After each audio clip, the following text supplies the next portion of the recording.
Gençlerin iş dünyasına atılırken karşılaştıkları en büyük sorunlardan bir tanesi finans bulma sıkıntısı.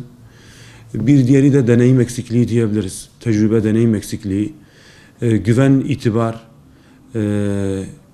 network dediğimiz çevre edinme, bir de pazar rekabeti, mevcut pazardaki büyük şirketlerle rekabet edememe. Bu durumlar gençlerin iş dünyasına atılamama konusunda karşılaştıkları en büyük sorunlardan bazılarıdır. Ekonomik dalgalanmalar, özellikle son 2-3 yıldır olan ekonomik dalgalanmalar piyasayı kestiremediği için insanlar bir girişimde bulunamıyor, çekingen davranabiliyor. Bu da tabii gençlerin yeni girişimlerde bulunmasına engel oluyor. Genç girişimciler hangi sektörlere yönelmeli? Dünya çok globalleşti. Artık yeni fikirler çıkabiliyor. Başka şehirlerde veya başka ülkelerde ve internette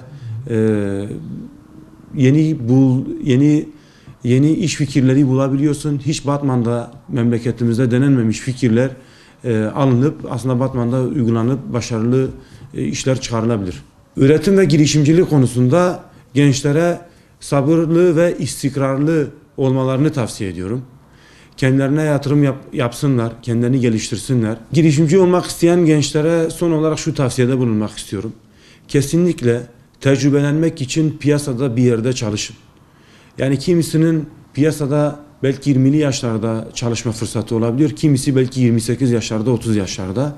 Tecrübe çok kıymetlidir, deneyim çok kıymetlidir. Piyasada iyi esnafların yanında çalıştığınızda çok verimli çalışın. Her şeyi gözlemleyin, gözlem yeteneğinizi artırın. Gözlem ve tecrübe size gelecekte büyük problemleri çözmenize yardımcı olacak. Hayal kurmaktan, fikir üretmekten korkmayın. Bugün dünyada büyük başarılara imza atan birçok girişim küçük bir fikir ile başladı. Önemli olan o fikri geliştirmek ve hayata geçirmek için cesaret göstermektir.